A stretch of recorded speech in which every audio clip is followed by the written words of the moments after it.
Muraho neza, ni ikiribwa gikoreshwa nk'umuti cyangwa se kigakoreshwa nk'ikirungo.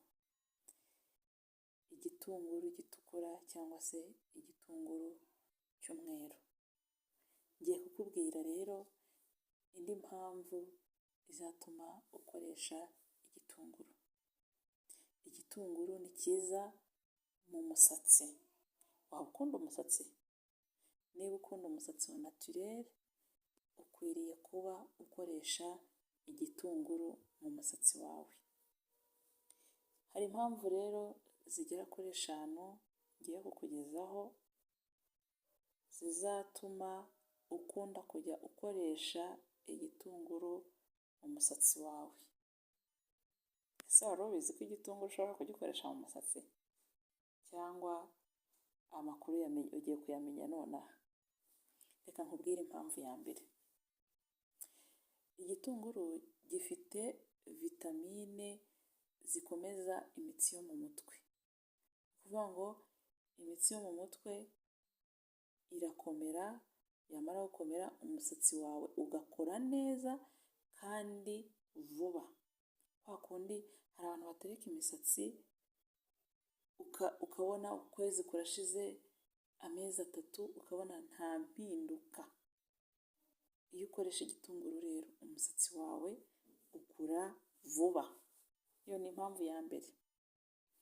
Impamvu ya kabiri rero izatuma ukoresha igitunguru. Igitunguru gituma umusatsi wawe ukomera. Gukomera mvuga si kwa kundi ukora ukumva umeze nk'uruki. Oya, gukomera ni kwa kundi ukaraba ntucike, uwusokoza ntucike, wawukoramo ntucike. Hari abantu baba bafite imisatsi ikunda gucikagurika cyane. Rwose iyo ukoresha igitunguru mu musatsi wawe, ntabwo umusatsi wawe ucikagurika uko ubonetse kose. Iyo ni impamvu ya kabiri.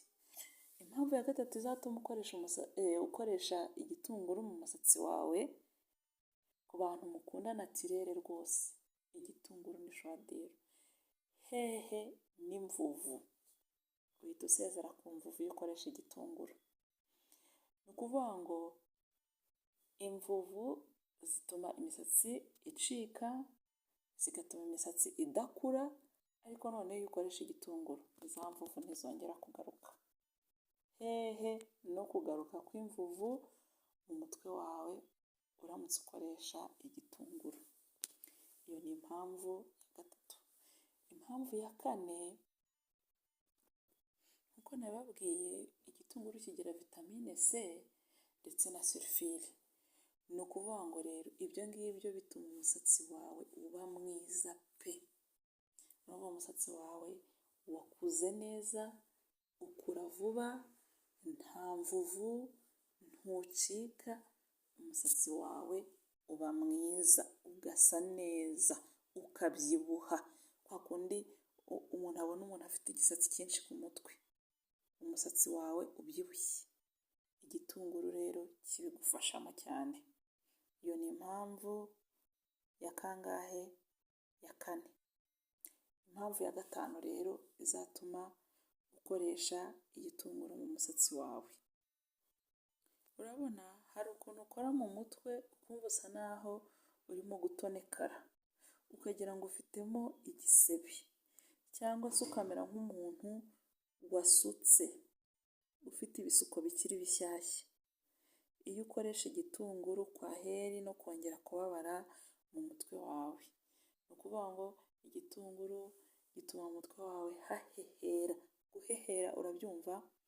Kwa kundi wumva hasa naho harimo gucamo akayaga. Ntabwo ubabara mu mutwe. Urasokoza, ugasokoza utababara, ushyiramo udututa ntubabare.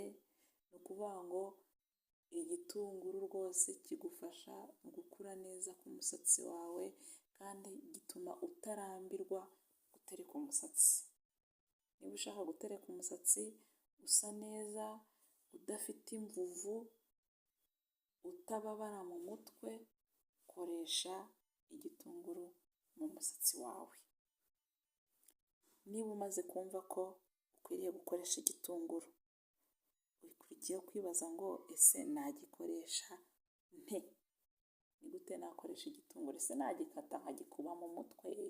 Ese nakirambikamo? Uri kwibaza utuntu twinshi tw'uko wakoresha igitunguru. Dore uko wagikoresha rero mu mutwe wawe. Igitunguru kigira umutobe mwinshi pe, mwinshi cyane. Ni ukuvuga ngo ushobora kuba ufite blender cyangwa se ukaba ufite rape.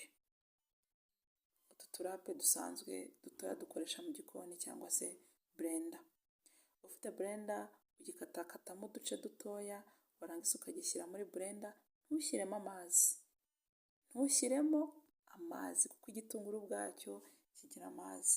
Iyo utangiye rero kuburendinga bisa naho bigoranye kubera ko ntabwo kiba cyoroshye, ariko ugenda ubikora gake gake ukigeraho rero kigacagagurika.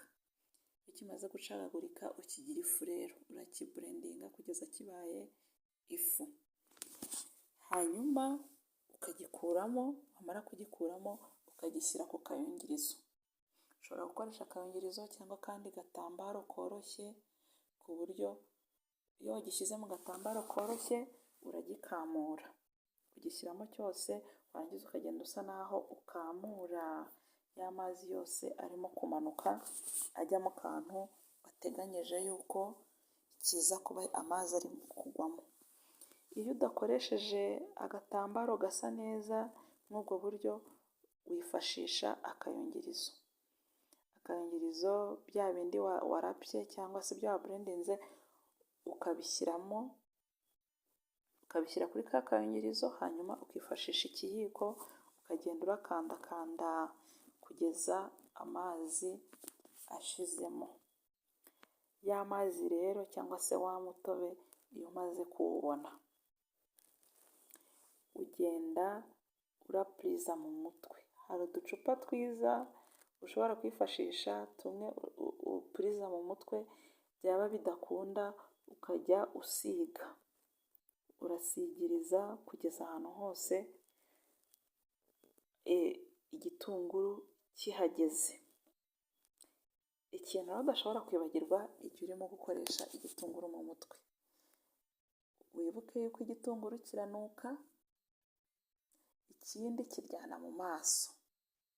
Urumva rero ugomba kugikoresha carefully, witonze, kugira ngo kitaza kukujya mu maso, hanyuma ukihanganira uko impumuro yacyo itoroshye. Urumva nyine ibyo umuntu ashaka arihangana, ariko ntabwo iyo ngiyo ari impamvu yatuma udakoresha igitunguru. Ugikoresha neza witonze mu mutwe ku buryo kitagera mu maso, ndetse kandi ukihanganira impumuro yacyo. Hanyuma ukimazamo mu mutwe wawe, ukimazamo hagati y'iminota 20 na 30, kiba cyarangije gukora. Warangiza ugasukura umutwe wawe, ukongera ukamererwa neza. Iyo urangije kugikoresha uhita wumva impinduka pe. Uzakoresha igitunguru uzanshimira. Ndagushimiye cyane rero yuko urangije kumva akamaro k'igitunguru mu mutwe wawe. Kora subscribe, ukande kuri like, ukomentinge, umbaze yaba ari cyo nahindura cyangwa se ubundi bwunganizi wagira kuri iki kiganiro.